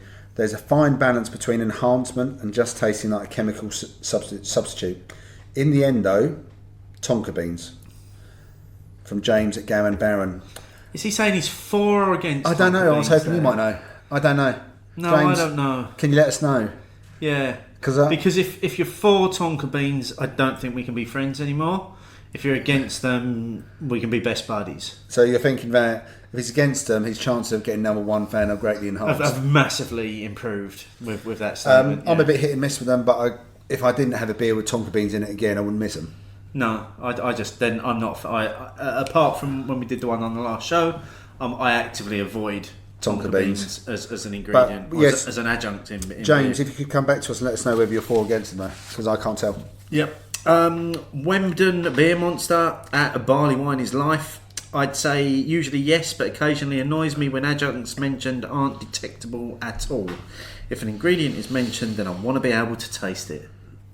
I would have to say I agree with that, and I would also have to say that the first three beers, having tasted the adjuncts as well, there may not be direct taste, but there's definitely influences going on. Yeah. So you could pick that up and you could drink it and you could say, yeah, okay, I'll give you that. Oh, this is by far the closest. That's a salted caramel. Yeah, this is the closest stout. one. Yeah. I'm glad it doesn't taste exactly the same as the sweet though. No, it would be far too sickly. Yeah. So I'm actually quite happy with the balance they've got on this versus the sweet anyway. Very similar comment to that one, Ladies That Beer at Ladies That Beer. Sometimes, but not all the time. If it's stated on the label what's added, it's nice to be able to taste it. That said, not everyone's palate can pick up flavours well. You also find some beers with adjuncts aren't always well balanced. I don't think we've had anything unbalanced yet tonight, have we? No, not out of the first three we've had. I think the balance. I think actually, again, there's none of these beers, and I don't expect that to change actually, are what I'd call sessionable beers anyway. But they're all ones I would revisit. If someone cracked open another can of one of these or cracked open the bottle so far, I'd have a second one. But I wouldn't. Yeah. I wouldn't have 5 check-ins on one night of it. No, I think again with the Millionaire, you'd like say, I mean, 330ml can, you'd have one. I'd maybe have a second. Yeah. But there wouldn't be a third. There wouldn't be a third, would there? I'd be getting to the end of the second. I'd be like, right, I need an IPA. Yeah, basically. Yeah, an IPA or an American Pale Ale would be one of those two. From Mr. WP at Mr_WP, I would say mostly on the stouts I tend to go for it's a yes, whether it's coconut, peanut, etc. I've had the odd occasion drinking something that tastes more artificial than I had hoped. And he references effectively belching beaver peanut butter, but could also have been my palate. I think I've had the peanut butter once or twice, and I didn't find it too artificial. I didn't feel it did. But it probably lends itself more towards the Reese's type of peanut butter than to maybe like I don't know, a Whole Foods more natural peanut butter. And the Reese's peanut butter is definitely a different animal, to be honest. So yeah, that's a good point. You don't necessarily want it to taste artificial, do you? No. If you're going to have an adjunct in it, you want it to taste fairly fresh and close to the product. Yeah, you want to hope they've done a good job of balancing it out. Yeah, and that's where, going back to Yellow Belly, it did. So although they used an adjunct and hadn't necessarily advertised it, it was quite clearly... So is Yellow Belly ruined for you now on that revelation? Well, I didn't rush out to buy the last one. Yeah, but you've still got some in your... I have still got some in my cupboard. It's definitely... Are you now going to approach them with that kind of preconception already in your mind? Yeah, definitely. Oh, well, this isn't going to taste as good as it used to because I know it's not natural. Whereas if at the start, when I first had Yellow Belly at the back end, my first one was the back end of 2015. If I'd had it then and had been quite clearly out there that they'd used essence of peanut butter or something, whatever the derivative is, I probably would have just thought, wow, that was really well used. But because they decided not to share that information at the time, I'm less inclined now to think, wow. We don't have to worry about it anymore because they can't produce it. They can't produce it anymore now either. But well, yeah, and also, they can produce it. They can just give it another name. yeah, which is what they'll do. But they'll just leave it a year, bring back in a blaze of glory. Yeah. And then finally from Charlie Alien at Charlie_Alien. Occasionally, Marbles Earl Grey IPA, for example. However, I prefer it when brewers achieve similar flavour notes with variations in core ingredients, e.g. banana in Belgian styles with yeast, stone fruit in IPA with hops, etc. I mean, it's quite a good closing point, actually. Yeah. Some of the aromas you get from like a wheat beer, I'm always going, you know, that banana and cloves and stuff that they've managed to create with the type of yeast they're using is, I think, pretty amazing on its own. May not be to everyone's palate or aroma, not being to their liking, but you can't deny it's pretty powerful. There's a real skill in that as well, isn't there? There's a real skill in knowing that this particular ingredient will evoke this particular flavour, but if I mix it with that ingredient that has that flavour, what I'm going to get is this whole different finish. Yeah. And that is an art. Oh, massively, because there's a science there, you know, and a bit of magic still. Yeah. There's always a bit of magic. Yeah. But yeah, that's the brewer's art, the brewer's skill, and knowing by doing A, B, and C, like cooking. You know, maybe if I add a dash of something, I'll bring something else out. So you may not necessarily taste the dash, but it may enhance what you do. It enhances another flavour. So, but if you take it out, you may not get as much from something else. Yeah. But you're still maybe just using some core cooking ingredients, the same as brewers using their core brewing ingredients. Some really good points, actually. Yeah, I mean, as always, thank you to everyone that got involved. There is a link to the poll in the show notes, as there always is. So if you want to have a look at all the comments, click on that link. You can go through, you can see the question, you'll see all the comments underneath it. If you still want to get involved, use the hashtag Hopinions, and you may very well find yourself in this next part of the show. Let us know, write it down. Let us know, write it down. Let us know your thoughts and bitter and lingerness. Write it down. But before we get into it, we're going to get into the next beer because we've finished our Millionaire. We have. So we're taking a little bit of a turn here.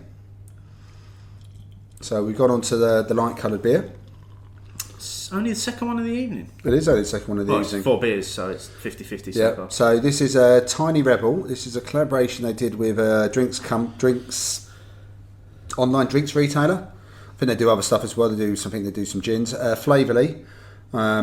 I ordered a case of their beers recently just to see what it was all about. And this is a beer they've done with Tiny Rebel, who we've already mentioned. Yep. This is their 5% Pango, Peach and Mango IPA. Cheers. Cheers. Certainly getting both of those flavours on the nose. Yeah, actually. It's reminding me a bit of Tin's Peach. Yeah. Oh, it's really sweet. Oh, that is sweet. So, Steve, With hardly any bitterness to it's balance it.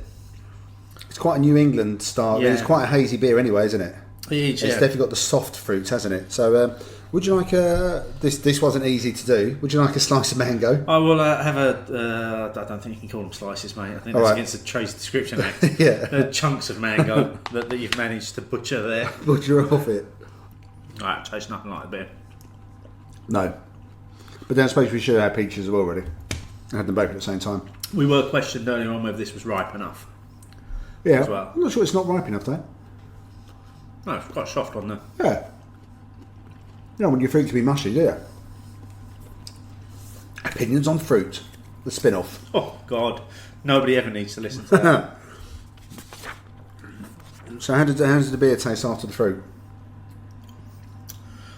That I'm putting out, that one's not working at all. For me.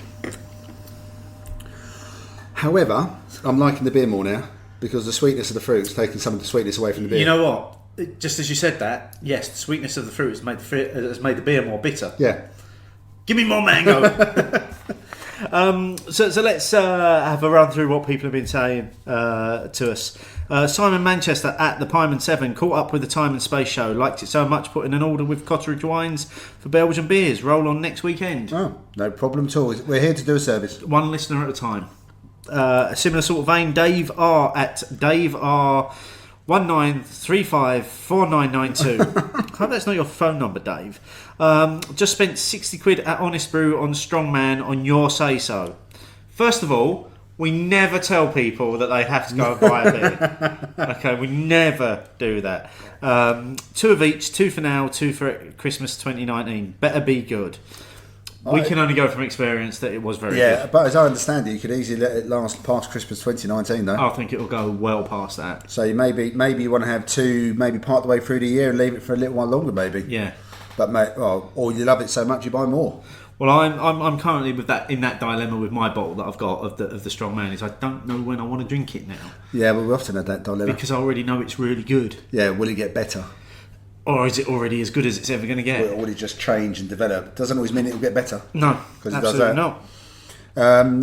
Glad to hear you enjoyed a pint of Abbeydale beer, Steve, which was the moonshine you referenced. I think that was from your trip to Sheffield at Christmas time. It was. They do plenty more core beers. Other ones I'd recommend for you would be Deception and Absolution. And that's from Graham Meakin at Graham_Meakin. Certainly 2 beers I'll keep an eye out for. Well, you thoroughly, I mean, the pint of moonshine you thoroughly enjoyed, and it did look good. Yeah, it tasted incredible. So if either Deception or Absolution are as good as moonshine, you'll be a happy chappy, won't you? More than happy. Oh, that bit was a bit sharp. Is that a sharp piece? Yeah. Oh, there's the sour face. Oh, nobody expected that tonight, did they? No one expected the sour. Have some of the beer. Yeah, quick. What's the mango away? You're going to have to read out the next one.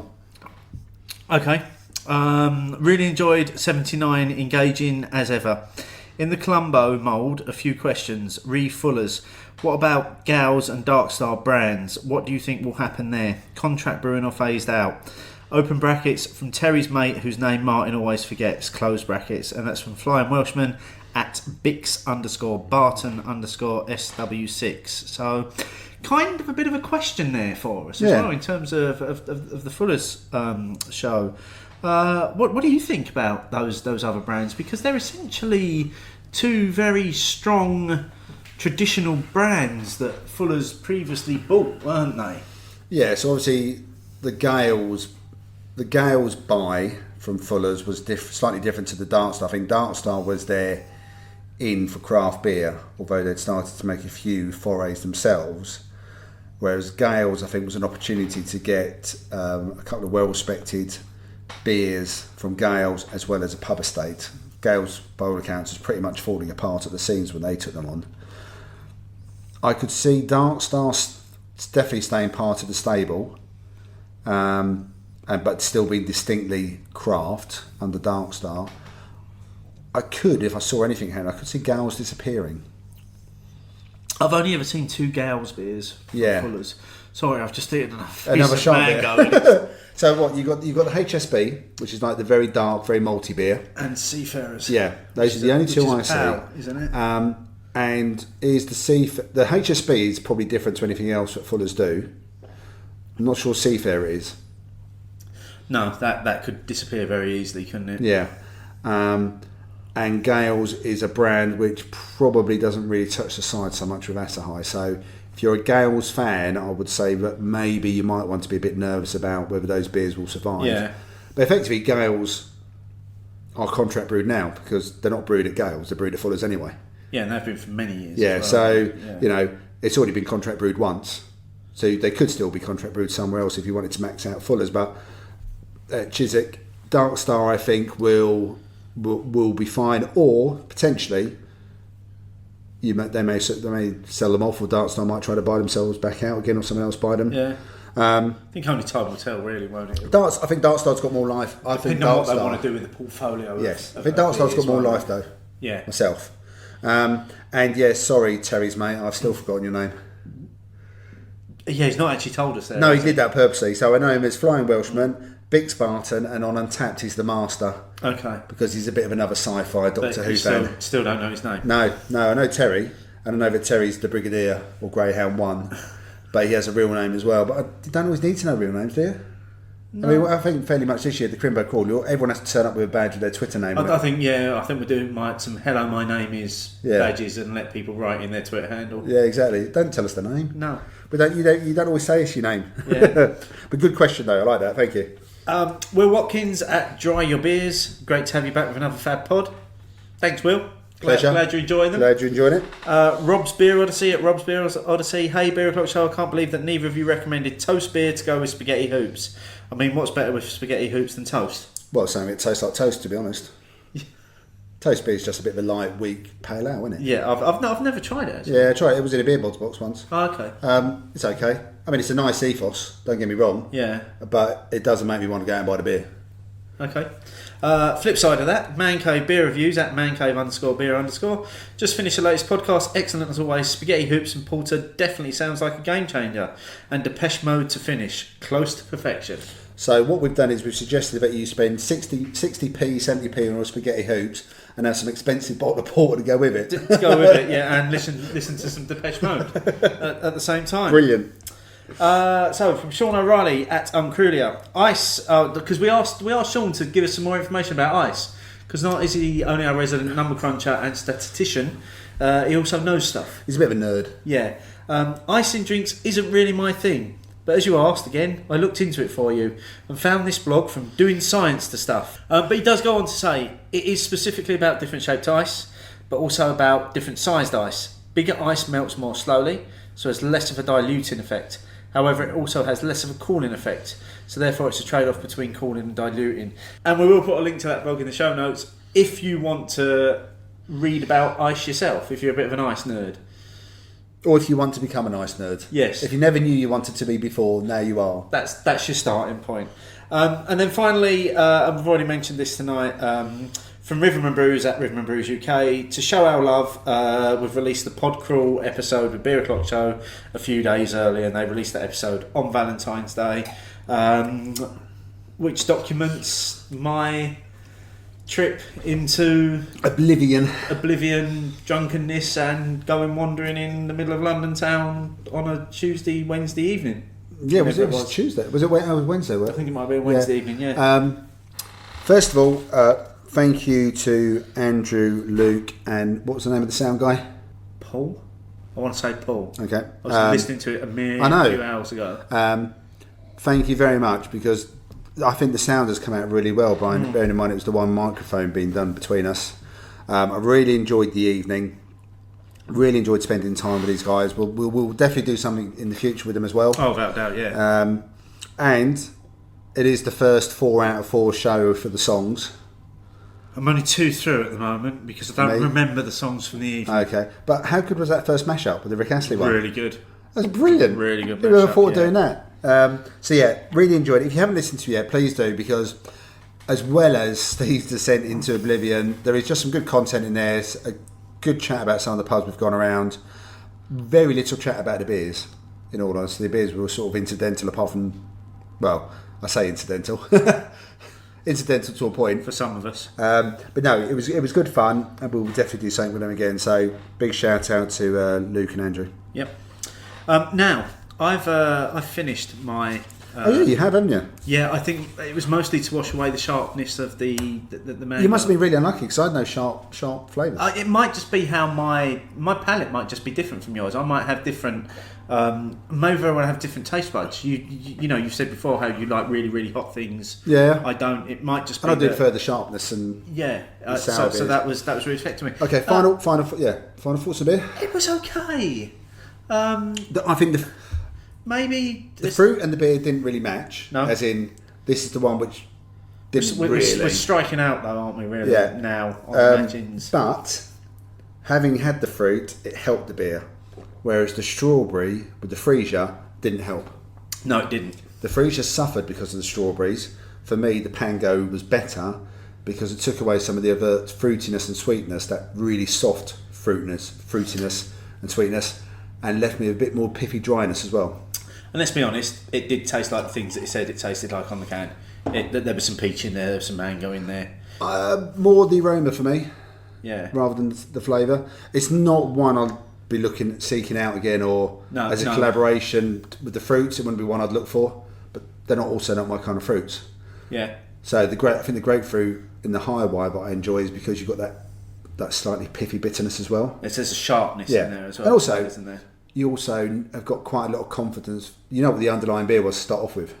Next up, we've got Mallow Mafia, which is a collaboration between Brewdog and I really struggle with this other brewery, Amundsen. Or I think that's fairly close. So a 12% impy stout. Excellent. Which we may have messed this one up a little bit because we literally went literal on the label. Because it said mallow. We went for marshmallows. Yes. It was pointed out to us earlier on this evening that it's also got chocolate and coffee in it. Yeah.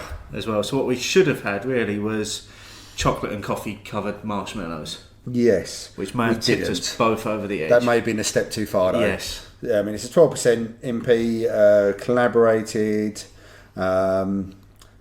cocoa nibs, cold brew coffee, marshmallow, roasty, chewy, full bodied. Here you go.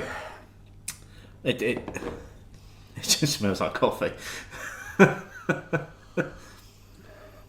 There's a little bit of vanilla sweetness. Yeah, I was going to say there's definitely vanilla. There is definitely a sweetness on the nose. Yeah.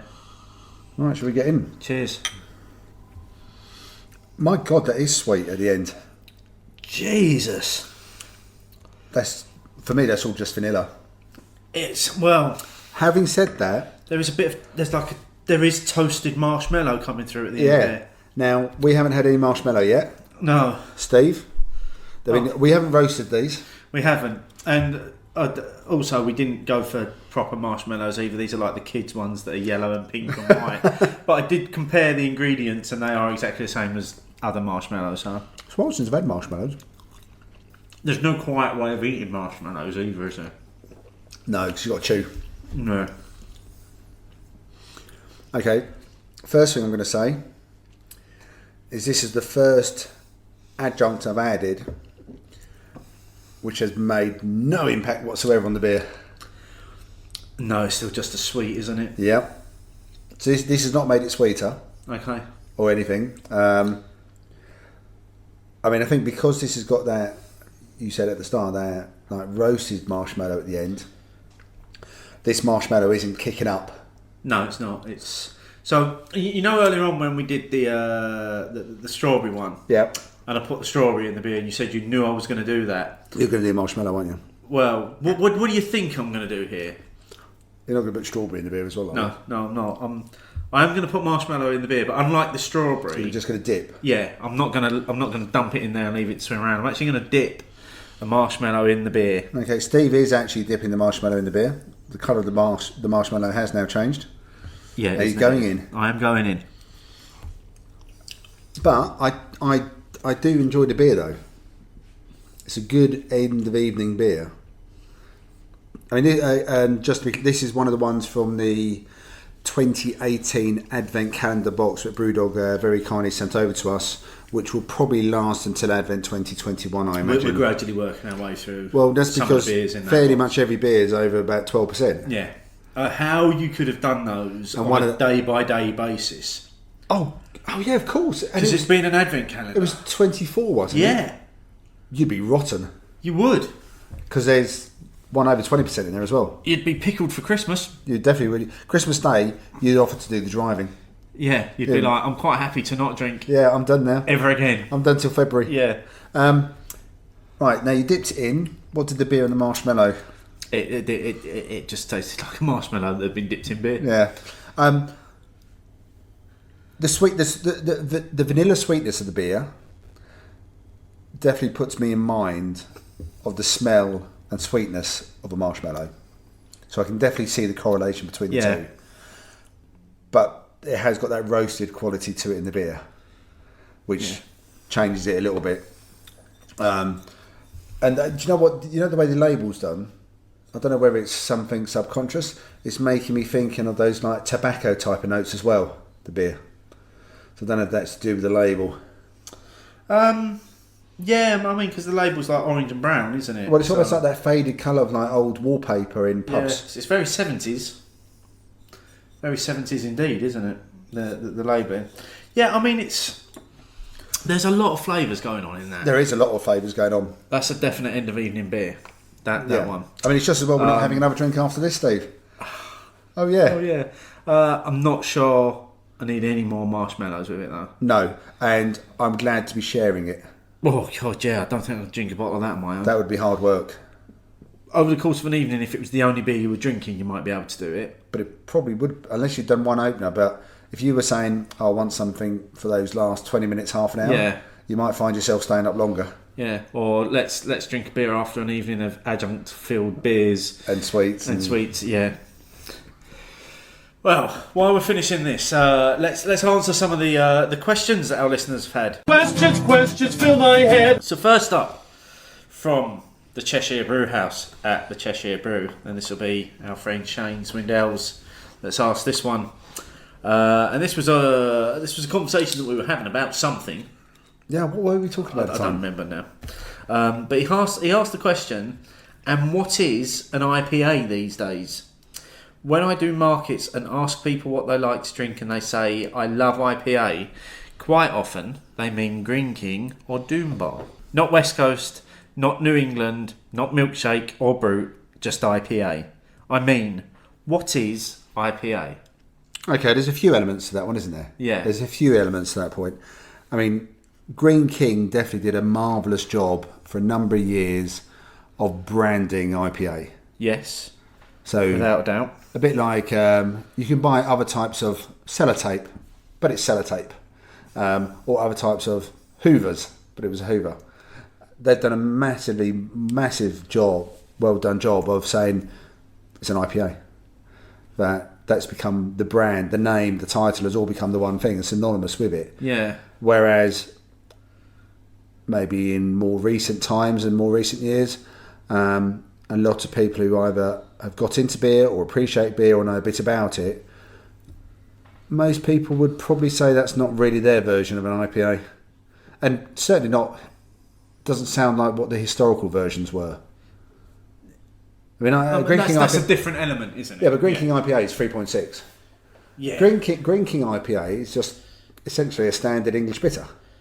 Yeah, there's nothing pale about it. No, and many hops. No.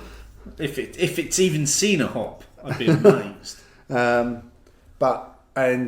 that beer have made its long journey across and be welcomed in the subcontinent as it would have been at the time? Unlikely.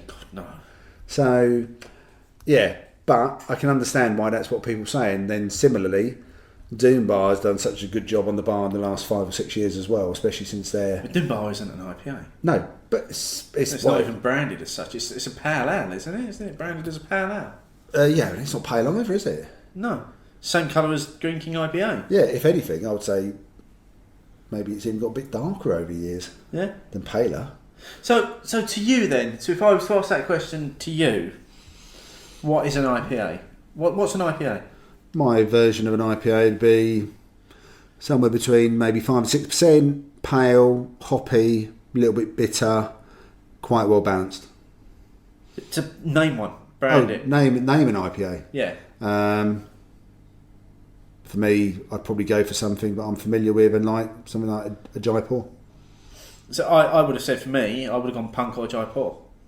Would be. I think what you said at the outset there, in terms of Green King doing a great job of branding IPA. I think similarly to that, so have Brewdog in terms of for a different generation. For a new market, Brewdog have branded IPA as punk IPA. That's what IPA tastes like, and you know, people will argue that it tastes different and that it isn't what it used to be and all the rest of it, and they've sold out because it's in so many places, but it literally is everywhere. Mm-hmm. I mean, I was in a David Lloyd gym at the weekend. Okay, listeners, bear with me on that one. I was actually in a gym, but they had bottles of punk IPA in the fridge at the bar in the gym. How many did you have, Steve? Actually, none. I was really good. I went. I worked out. I was really good. I bet you wanted to check one in there, though, didn't you? I so wanted to check one in. I so wanted to get one and check one in. But you know, but I think that's what IPA for this generation is. It's punk IPA. Well, EasyJet planes, they all have punk IPA. Yeah. So straight away, you're only seeing. Forget about the word Brewdog. You're only seeing 7 letters. Punk IPA. And So it's hardly forgettable. and the two go together. You don't just say. You generally do say punk IPA. You don't say punk. Yeah. So yeah, I would say that Brewdog have done a fantastic job on that. And yeah, for me, Brewdog would also fit the bill for me. And yes, it's evolved over time, but it would definitely be whatever Green King says it is. I'm fairly much at the opposite end of the scale. Oh, absolutely. I'm with you on that, without a doubt. And this is. I want to throw this one back to our listeners. Tell us what when we say IPA, what does that mean to you? That must be a challenge, because he says he's doing the market and he's trying to sell. And we've tried a lot of the Cheshire Brewhouse beers, and I think we've enjoyed them all, and especially some of their versions of IPAs, whether they be more up-to-date ones or the heritage ones, to try and convince people that if you're used to a Green King, which at least has IPA in the title, or you associate Doom Bar as an IPA, and then you suddenly pass them, I don't know, a Govinda. Yeah, it's good. I mean, it's apart from the fact that it's got alcohol in it, there's probably very little similarities. Yeah, it's a taste sensation. Yeah, so that's got to be a tough sell. Yeah, Definitely. No, I'd love to hear from the listeners on that one. Yeah. What's their version of an IPA? I think that would be really interesting to hear what people say. Yeah. See if there's any names that spring up all the time and stuff. And there's probably a few we haven't thought about as well. Yep, feed it back. Use the hashtag opinions, and we'll do some feedback on that on the next show or the show after that. May end up in bitter English. Who knows? Staying on the Brewdog sort of theme, the next question was from Miles Lambert at Miles Lambert, who I must say has done a very good job this week of trying to regain some points in the number one fan. Yeah, but he's been contest. mentioned a lot tonight, both here and Periscope. Yeah. Latest fanzine box includes a New England West Coast IPA. I stopped fanzine a while back. You're still going with it. Yep. So you've obviously had this beer. I had it less than 24 hours ago. Was it any good? Yes. Okay. But I will caveat that by possibly saying that maybe it's because I'm not such a massive fan of New England style IPAs, but by effectively blending with a West Coast IPA or creating some sort of hybrid balance, that you maybe lessened the impact of the beer I didn't like so much with the beer that I do like. So the West Coast won out? For me, the West Coast definitely influenced it. So you still had some of those soft fruits that we associate with New England IPA, but you did have some dryness, you did have some bitterness. You didn't have that sweet cloying. Was it clear? No. Okay. So it wasn't clear. So it was a bitter, murky beer. Yeah, it was sort of at that fine line between the murk. It probably was similar sort of complexion of beer as it was for the Thornbridge Freesia. Okay. So not full on murk, but hazy. Yeah, it definitely wasn't. You couldn't see through it. I would definitely say that. But if you are if you found the West Coast IPAs a bit too much in the past, and you're a big fan of the New England IPAs, it may not be for you because it took away a lot of those characteristics that I think people really love about the beers. Yeah. So for me, it worked, and I actually looked forward to trying it, to be honest. Okay. So, but I do know a few people were like, "What are you doing?" Yeah. It worked for me. Okay. Well, that was the first part of that wasn't even a question. That was the statement at the beginning of the question. Miles then went on to say, "Is there any style in which experimentation has gone too far?" Now, listeners, you'd be pleased to know we are coming towards the end of the show, so I think this is actually a good point to put the Brewdog Mallow Mafia to one side. Speaking of experimentation that may have gone too far, so while we're pondering the beer, I have poured the last drink. So you may notice that I've said drink rather than beer. Now, the last drink is from the Scotch Malt Whisky Society. Society single cask number 9.5 or 9.50. It's titled Green Jelly Babies and Smarties. The sophisticated nose has honey, barley sugar and dried flowers, balancing exotic fruit salad. See, it's not just beer you can write these words about. With water, flower meadows, toffee and orange Smarties appear. Now that's very specific. Very specific. The palate has toffee, licorice, floral perfume, various fruits, ginger and tar. So this is a 10 centilitre bottle. It's been aged for 25 years and it's 50.4%. And Now, we don't have jelly babies, but we do have some green jelly beans and some orange Smarties. Specifically orange Smarties, because they're the only Smartie that has a flavour. Yeah. So are we? What are we doing here? I think, like everyone, we tried the drink first. Okay, let's try the drink first. Cheers. Cheers. Yeah, that just smells like whiskey. I knew you were going to say that as well. But I'm not smelling much more than just whiskey. God, it'd have to be really good to get other stuff out of that.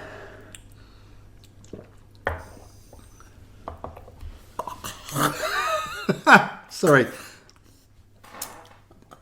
For people who watch the Periscope bits when Steve had the sour face, this is dialed up by 100.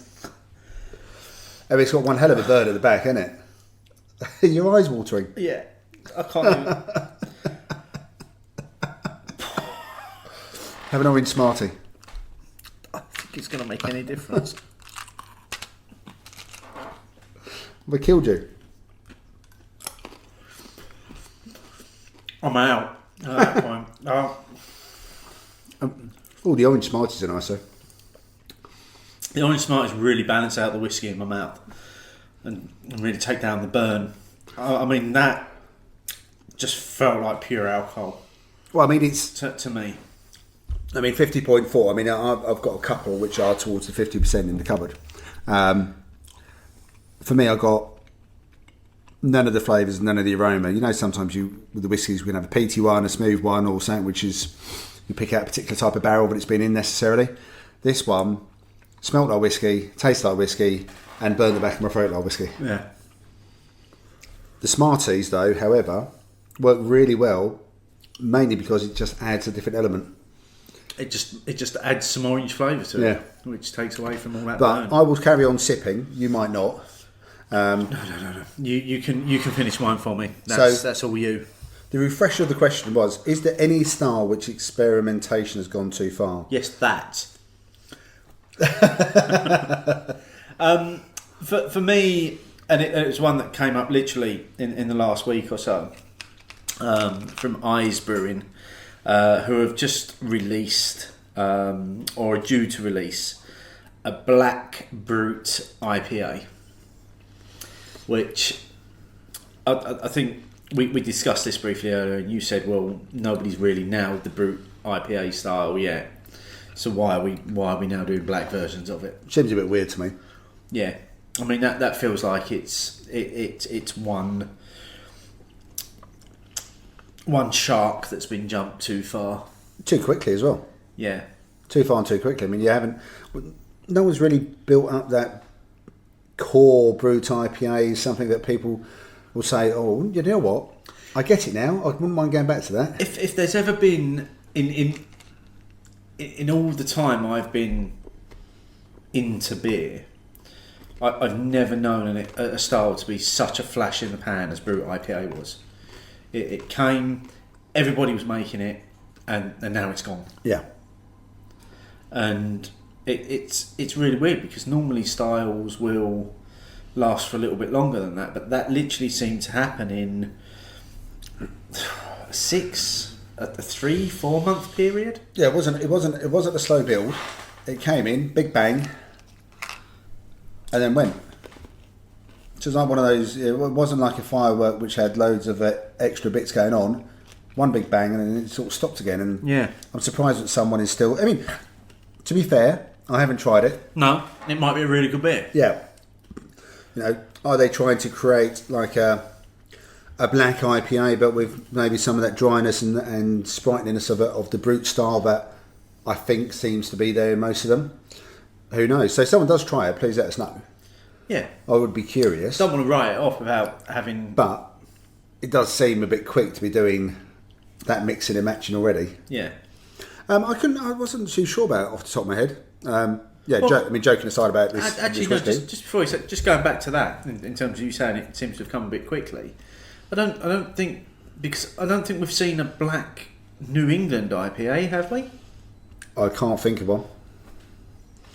I mean, the blueberry and waffle from Vocation and Yeastie had Vermont yeast in it. Does that count? Stout. Well, it did say it would be murky.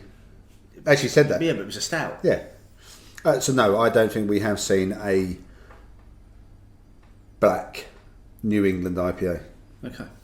But Maybe there is one out there that me and you just haven't spotted, to be honest. Maybe there's one out there in the wild. Yeah, not being fans of the style, it's not something we would have gone chasing, is No, it? Let's but be honest. I'm sure I would have noticed the picture had been posted. Yeah. You know, that would have stuck out quite a bit, wouldn't it? An Iceman Black New England IPA pour. Yeah. You'd have noticed that, wouldn't you? No, I can't think of one off the top of my head. I mean, I'm sure there are some. Like I said, the flavours which I don't really like, or the flavours which people don't advertise. That like I said, that particular experiment for me worked. The New England West Coast IPA. Well, going back to a beer that we've tried before, a lot of people said that the Lambic and Stout wouldn't work. The Guinness and Timmermans collaboration, because there's no such thing as a dark Lambic. No, and that was especially having it quite young. The first time I had it, with those chocolate notes coming out over the top of it, the Lambic has started to win out in the latter tastes. I thought that was fantastic. They're definitely going to do it again, aren't they? Of course they are. That's going to become an annual release. That was well received. Yeah. So yeah, I suppose that would be one which you say it won't work, and it turns out it does. Yeah. And again, it's another one. Well, let's throw it back to the listeners. If you think there's any styles out there which have just gone too far, let us know. Yeah. Use #opinions. Be very interested. Actually, probably a few we've had. Probably just haven't thought about them. Without a doubt. So you are finishing off the whiskey for us both, because I literally cannot go near that. That was a bit much for me. On the whole, has our experiment worked?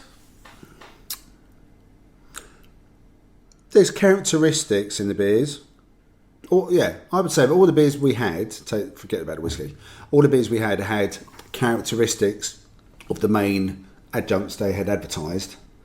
I think the pairing that worked the best for me, if I think about the two things I liked the most together anyway, was the wild beer. I'd have to agree. I think that was the two that went perfectly. Yeah, what I didn't think that one really detracted from the other. If anything, you lost that just a tad sweetness on the Millionaire, but that didn't detract from it. The mango, slices of mango, apart from you being a bit unlucky maybe and having a couple of sharper bits, I thought actually helped my appreciation. Bitterness to the beer. Added bitterness to the beer. That was the strangest one for me. Yeah, was how did that make the beer more bitter? Yeah, that was an odd one. But yeah, I think we've either for whatever reason luckily chosen some good brewers. I think they all are, and some good mix of beers. But I could pick it out what they were trying to do. Yeah. Although the only thing I would say is the most artificial type one probably felt like the Thornbridge Freesia. Yeah, I've got to agree there. But that might have been the use of lactose. Yeah. Like I said, it definitely reminded me, once I remembered strawberries and cream, the hard-boiled sweet type thing, that's all I could have in my head. And then especially when you had the strawberry before it definitely took away some of the notes, the strawberry notes from the beer. But yeah, I enjoyed that actually. Excellent. So good suggestion, Steve. I mean, that was your initial idea, which we then played about with and worked on. You're welcome. It was a good suggestion. Like I said, it's not a line-up of beers I would choose to do. No. May never choose to do again. No. Mostly their beers, maybe with the exception of the Thornbridge and the Tiny Rebel beers, mostly they're beers that you'd look to finish the evening with. Yes. Rather than go 1, 3, 5. Throw in a mix. Yeah. And that brings us to the end of this week's show. To the end. So what are we up to next time? Well, we're out on the road again, aren't we? We on are. Location. Yes. So James Dowdeswell, is that how you say the name? That's how I think you say the name. James Dowdeswell. Yeah. He's written a book recently, and it's mainly about pubs, isn't it? It is, yeah. And we're going to have him on the show as a guest. So it'll be fairly much, a normal show, but we'll get the chance to talk to him about his book and his opinions on what's going on in the beery world at the time we record. Yeah, and his experiences within the beer industry. Yes. I've read the book. You've not had a chance to read it yet, but he's had a very ingrained upbringing in the beer industry. Yeah, I'll be interested to see how living in the pub industry differs to living like I had with the off license. Yeah. Be quite interesting actually with the off trade versus the on trade. Yeah. So if any of our listeners have got any questions that they'd like to ask James, let's have them. Again, use the hashtag opinions as you can for anything to do with tonight's show in terms of feedback or questions or anything. We do like to ask our guests questions from our listeners. So if you've got something you'd like to ask James, let us know, and we'll make sure that we try and ask as many as we can. Yeah, definitely. That should be good fun. I'm looking forward to it. Excellent. I'm going to go back to the beer. my Mallow Mafia, and that's how I'm going to finish my evening. Cheers. Cheers.